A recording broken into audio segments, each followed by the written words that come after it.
Hello viewers. आइए आज बात करते हैं एक बहुत ही मुश्किल से इलाज होने वाली बीमारी के बारे में, फाइब्रोमाइल्जिया। पहले हम इसको समझेंगे मॉडर्न रिसर्च के ज़रिए, उसके बाद हम बात करेंगे यूनानी नज़रिए की। तो मॉडर्न नज़रिए के हिसाब से अगर हम इसको देखते हैं तो ये एक ऐसा दर्द है जो पूरे जिस्म में फैलता है और जिस्म के किसी भी पार्ट में कम या ज़्यादा हो सकता है, शिफ्ट हो सकता है, लेकिन रहता हर वक्त है। इस दर्द के साथ थकान होती है, कभी कभी कभी कुछ केसेस में नींद भी डिस्टर्ब होती है, कुछ केसेस में मेमोरी में भी डिस्टर्बेंस आता है, मूड भी स्विंग करता है कुछ लोगों का कभी कभी इस मर्ज़ में। बहरहाल इस मर्ज़ की ख़ास बात यह है कि मरीज़ के पूरे बदन में हर वक्त दर्द रहता है, कभी कम या कभी ज़्यादा हो सकता है। कुछ लोगों की बॉडी में स्टिफनेस आ जाती है। ये मॉडर्न रिसर्च के हिसाब से है। मॉडर्न रिसर्च को ही जब आगे और हम समझते हैं इस मर्ज़ के तहत, तो इसके सबब की बात जब करते हैं तो इसका सबब एक्चुअली पूरी तरह से एक्सप्लेन नहीं है, पूरी तरह से नहीं समझा गया है, लेकिन कभी कभी एनवायरमेंटल या जेनेटिक या कोई शॉक, सदमा जो जिस्मानी हो सकता है और मेंटल हो सकता है, उसकी वजह से ये तकलीफ़ हो जाती है।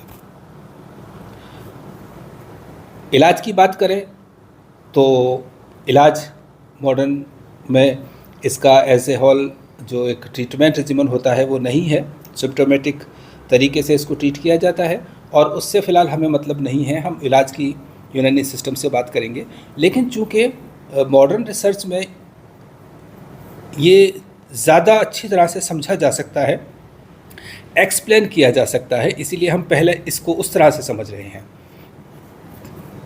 मॉडर्न रिसर्च का ही एक और हम थोड़ा सा इस कॉन्टेक्स्ट में बात करें तो मसल्स का जो माइटोकॉन्ड्रिया है वो पावर हाउस है, एनर्जी प्रोड्यूस करता है, लेकिन उसके साथ साथ ही वो ऑक्सीजन लेवल को मेंटेन करता है और कैल्शियम को भी रेगुलेट करता है। इस बात को हम ध्यान रखेंगे आगे चलकर जब हम यूनानी नज़रिए की बात करेंगे। तो जब हम फाइब्रोमाइल्जिया को यूनानी नज़रिए से देखते हैं तो एग्जैक्ट टर्म या इस्तिलाह यूनानी में इसकी नहीं मिलती है और हो भी नहीं सकती, चूँकि ये मॉडर्न टर्म है, अब पैदा हुआ है, पहले इस तरह से नहीं समझा जाता था। लेकिन फिर भी अगर इसको हम यूनानी नज़रिए से इसको इंटरप्रेट करें तो हम ये कह सकते हैं कि ये वज़उल इलियाफुल अज़लात है। और जब असबाब की बात करें यूनानी नज़रिए से, तो यूनानी नज़रिए में इसकी वजूहात में सबसे ज़्यादा जो ज़िम्मेदार ठहराया जाता है वो सदमे को ठहराया जाता है। सदमा यानी ट्रॉमा, वो जिस्मानी फ़िज़िकल हो सकता है, मेंटल या जहनी हो सकता है। किसी भी शख्स को कोई बहुत ज़्यादा चोट लगी हो, मारपीट की गई हो, या कभी कोई आदमी कहीं से गिरकर लुढ़क कर बहुत दूर तक गया हो, उसकी तकलीफ़ हो, या कोई सर्जरी हुई हो, या कोई और एक्सीडेंट हुआ हो। यहाँ तक कि मेरे पास एक केस ऐसा था जो कि जिम में लिफ्टिंग करते वक्त उसको अचानक सदमा लगा और फिर उसको फाइब्रोमाइल्जिया हो गया। तो इस तरह से मॉडर्न साइंस भी इस बात को मानती है कि ये इसका कॉज बनता है, यूनानी भी इसको कॉज मानती है। और मैं अपने तजर्बे से जब मेरे पास फाइब्रोमाइल्जिया के केसेस आते हैं, उनकी जब मैं तहकीक करता हूँ तो ये दो बातें मैं ज़रूर पाता हूँ। ये जो ट्रॉमा है किसी को जहनी तौर पे होता है, किसी को जिस्मानी तौर पे होता है। बाकी और सिम्टम्स भी उसके साथ हो सकते हैं, होते हैं, लेकिन ये जो कॉज है वो मैंने अक्सर देखा है अपने पेशेंट्स में।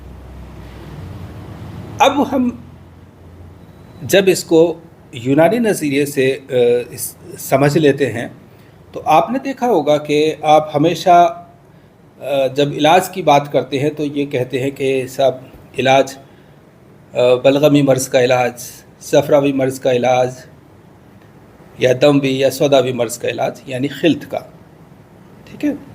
अब फिर आप ये भी कहते हैं कि जिगर के अमराज का इलाज, फेफड़ों के अमराज का इलाज, दिमाग के अमराज का इलाज, आप ऐसे भी कहते हैं। लेकिन कभी आप ये नहीं कहते कि रूही अमराज का इलाज, अमराज रूहन, रूहानी नहीं, रूहानी स्पिरिचुअल अलग होता है। हम बात कर रहे हैं वो रूह, वो अरवाह जो हमारे जिस्म में पाई जाती हैं और हमारे जिस्म को ज़िंदा रखती हैं, मेंटेन करती हैं, ग्रोथ देती हैं। रूहों के बारे में हम कभी बहुत तफसील से बात करेंगे, लेकिन फ़िलहाल आप इतना जान लें कि ये केस तीनों अरवाह यानी कि रूह तबई, रूह हैवानी और रूह नफसानी के फसाद से या गड़बड़ होने से, बिगड़ने से पैदा होने वाला मर्ज़ है। तो इसको हम मर्ज़ रूही कहेंगे, यानी रूह अरवाह की ख़राबी की वजह से। क़ुव्वत तबिया की ख़राबी की वजह से ऐसा हो सकता है कि वहाँ से अच्छी क्वालिटी का जो न्यूट्रिशन है नहीं मिल रहा हो, और माइटोकॉन्ड्रिया ही अच्छी क्वालिटी का नहीं हो, जो कि ऑक्सीजन को बहुत अच्छी तरह से अब्जॉर्ब नहीं कर रहा हो, प्रॉपर एनर्जी नहीं प्रोड्यूस कर रहा हो, या कैल्शियम वगैरह को सही रेगुलेटिंग, बहुत सारे काम होते हैं इसके, नहीं कर रहा हो। या हो सकता है कि क़ुव्वत हैवानी में कोई कमज़ोरी हो, जिसकी वजह से वहाँ पे प्रॉपर पंपिंग नहीं होने की वजह से प्रॉपर ऑक्सीजन नहीं पहुँच रहा है बिल्कुल निचले हिस्से तक, मसल्स के फाइबर्स के माइटोकॉन्ड्रिया में। हो सकता है क़ुव्वत नफसानी कमज़ोर होने की वजह से जो आसाब के ज़रिए जब तक पहुँचती है वहाँ पे ये चीज़ नहीं पहुँच रही हो, और वहाँ पे ये इसकी वजह से मर्ज़ पैदा हो रहा हो। तो तीनों चीज़ों की मिलीजुली कंडीशन वजह भी हो सकती है, तीनों में से कोई एक वजह भी होती है। अब इसको अगर हम यूनानी नज़रिए से देखें, थोड़ा सा और तफसील में समझें, तो चूँकि यूनानी में पहले के ज़माने में ऐसे रिसोर्सेज नहीं थे, ऐसे लैब्स नहीं थे जिनमें कि कोई सिटी स्कैन, एमआरआई या किसी तरह के और लैब टेस्ट, ब्लड टेस्ट वगैरह हो सकें, तो इसलिए इन चीज़ों की हमारे यहाँ पे कमी है। लेकिन इसकी जगह पे जो एक्सपीरियंस है और मंतिक, जो मंतिक है वो यहाँ पे वो काम करती है। यही वजह है कि फ़िलॉसफी भी काम करती है। यही वजह है कि यूनानी वालों को उमूर तबिया का ख़ास इल्म होना चाहिए, कमांड होना चाहिए। डायग्नोसिस के लिए एक डायग्नोसिस टूल है ये, आपके लैब है ये डायग्नोसिस करने के लिए, यहाँ पे सारी चीज़ों का इन्वेस्टिगेशन होता है। बहरहाल, तो जब किसी शख्स को कोई ट्रॉमा लगता है तो जो माइटोकॉन्ड्रिया है वहाँ पे अचानक जर्क लगने की वजह से, झटके, सदमे की वजह से जो मादा वहाँ पे था वो उसमें मुहतबिस हो जाता है, कैद हो जाता है, रुक जाता है, और उसकी वजह से वहाँ पे इन्फ्लेमेशन हो जाता है। यही वजह है कि एलोपैथी इसको फाइब्रोसाइटिस भी कहती है, यानी कि इन्फ्लेमेशन ऑफ द फाइबर्स। तो जब ये आ जाता है तो इसकी वजह से फिर तकलीफ़ होती है, दर्द होता है। अब यहाँ पर हम देखने के लिए ये है कि ये चूँकि ये सारी चीज़ जो आ रही है रूह से, अरवाह से आ रही है, माइटोकॉन्ड्रिया तक ये चीज़ पहुँच रही है, और उसकी कमी होने की वजह से या उसकी डिस्टर्बेंस की वजह से ये मर्ज़ पैदा होता है, तो जाहिर सी बात है हमें अब अरवाह को दुरुस्त करने का ख्याल करना होगा। यूनानी नज़रिए को समझने के लिए एक दलील के तौर पे हम ये जो मॉडर्न टर्म है सेंट्रल सेंसिटाइजेशन, चूँकि इस वर्ड को भी इस्तेमाल किया जाता है फाइब्रोमाइल्जिया के लिए कि सेंट्रल सेंसिटाइजेशन बढ़ जाता है। तो चूँकि जब दर्द महसूस होता है तो वो इस बात पे डिपेंड करता है कि किसी भी इंसान का ब्रेन और स्पाइनल कोड दर्द के एहसास को किस तरह से प्रोसेस करते हैं, किस तरह से उसको बढ़ाकर बताते हैं, घटाकर बताते हैं। यहाँ पे सेंसेशन बहुत ज़्यादा हो गया है तो जाहिर सी बात है उस ज़रा सी बात को, ज़रा से दर्द को बहुत ज़्यादा बढ़ा के बताते हैं और हर वक्त बताते रहते हैं, सब करते हैं। तो इसलिए ये जो मर्ज़ है रूही मर्ज़ है, मर्ज़ रूहैन है। इलाज की बात करने से पहले हम ये क्लियर करते चलें कि इस मर्ज़ के सपोर्ट में हमारे पास कोई बहुत ज़्यादा एविडेंसेस तो नहीं है जिससे कि हम इसके पैरेलल प्रूव करें। लेकिन हम जब देखते हैं, कंपेयर करते हैं, तो ये कैफियत बनती है और हम जब ऑलरेडी डायग्नोस्ड जो केसेस हैं फाइब्रोमाइल्जिया के हमारे पास आते हैं तो उनको हम इसी नज़रिए से ट्रीट करते हैं और अल्हम्दुलिल्लाह रिलीफ मिलता है। तो अब जब दवाओं की बात आती है तो सबसे मशहूर दवा इस मर्ज़ के लिए, वैसे तो देखिए हम सिस्टमेटिक तरीके से बात करते हैं, जब हम ये देखते हैं कि वहाँ पे मादा रुका हुआ है और केस, चूँकि ये केस हमेशा क्रॉनिक होता है, तो ऐसे केस में हमें मरीज़ का मिजाज और मर्ज़ का मिजाज जान करके मुंजिज़ और मुसहिल ये इस्तेमाल करना चाहिए पहले नंबर पे। लेकिन कभी कभी ऐसा होता है कि किसी वजह से, मरीज़ की कंडीशन की वजह से या मर्ज़ की वो कैफियत नहीं है, इस वजह से हम मुंजिज़ और मुसहिल नहीं देना चाहते हैं, तो हम फिर उसके लिए ऐसी दवा इस्तेमाल करते हैं जो अरवाह के क़वा को तक़वियत देती हैं, उनको मजबूत करती हैं, उनको बढ़ाती हैं, उनको टोन अप करती हैं, उनके फंक्शन को सही करती हैं। इस फहरिस्त में सबसे बड़ा और सबसे पहला नाम है माजून मरव्वहुल अरवाह, यानी कि रूहों का मुहाफ़िज़, रूहों का की हिफाजत करने वाली, रूहों की परवरिश करने वाली, या रूहों को मकान देने वाली, रूहों को अपनी जगह रखने वाली। माजून मरव्वहुल अरवाह का मतलब होता है ये।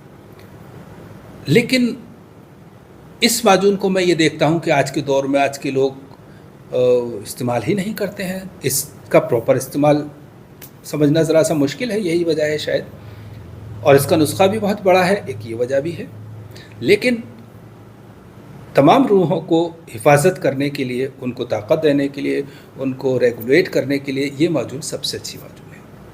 इसके अलावा माजून मुक़व्वी बदन जो हम बनाते हैं वो भी बहुत अच्छा काम करती है, और इसके अलावा हम बाबूना वगैरह का भी इसमें इस्तेमाल करते हैं। चूँकि यहाँ एक अज़राकी का नाम आपके जहन में ज़रूर, अगर आप फिजिशियन हैं तो अज़राकी का नाम आपके को ज़रूर आ रहा होगा जहन में कि अज़राकी इसमें इस्तेमाल की, लेकिन हम अज़राकी को इसमें यहाँ इस्तेमाल नहीं करेंगे, कम से कम शुरुआत में। अज़राकी का मतलब होता है कि खुश्की पैदा करना, गर्मी पैदा करना, जबकि हमारा यहाँ पे इलाज करने का मकसद ये है कि वहाँ जो सेल्स हैं उनमें से जो मादा है उसको निकाल दें, ताकि वो मॉइस्चर पैदा करें, वहाँ फैलाव पैदा करें, उनको एक्टिवेट करें और वो मादा निकल जाए और वो नॉर्मल हो जाए। अगर हम अज़राकी देंगे तो वो मादा वहीं रुकेगा, उस करेगा, और वो नर्व्स पे काम करेगी, मसल्स पे नहीं। तो हमें मसल्स के सेल्स को ठीक करना है, तो इसलिए अज़राकी का अगर हम इस्तेमाल करेंगे तो बहुत बाद में इस्तेमाल करेंगे। अब फाइनली हम इसको शॉर्ट में समझें तो ये कह सकते हैं कि फाइब्रोमाइल्जिया एक ऐसा मर्ज़ है जो पूरे जिस्म में दर्द होता है और जिसकी वजह अक्सर कोई ट्रॉमा या सदमा होती है जो मेंटल या फिज़िकल हो सकती है, और इसमें जो फाइबर्स के सेल्स हैं वो अफेक्टेड होते हैं, वहाँ पे वर्म आता है, उसकी वजह से दर्द होता है। यूनानी नज़रिए से हम इसको रूह का मर्ज़ कहेंगे। रूह वो वाली रूह नहीं जो मजहबी रूह होती है, जो रूह तबई रूह नफसानी रूह वानी, उसका मर्ज़ होता है। इसलिए हमें यहाँ पर उनका हिसाब से ही इलाज करना है। और ये भी मैं बताता चलूँ कि मेरे अपने एक्सपीरियंस में और मेरे अपने केसेस, 1 साल से पहले कभी कोई पेशेंट ठीक नहीं हुआ। कुछ पेशेंट्स ने तो उससे भी ज़्यादा टाइम लिया। इतना सब कुछ करने के बावजूद भी ये मर्ज़ इस तरह से फाइबर्स में या माइटोकॉन्ड्रिया में पेवस्त हो जाता है, रुक जाता है, उस जज़्वे बदन बन जाता है कि वहाँ से इसको निकलने में, करने में इतना टाइम लगता है सब करने में। तो इस तरह से फाइब्रोमाइल्जिया को यूनानी नज़रिए से समझा जाता है और इलाज किया जाता है। फ़िलहाल इतना ही। अल्लाह हाफ़िज़।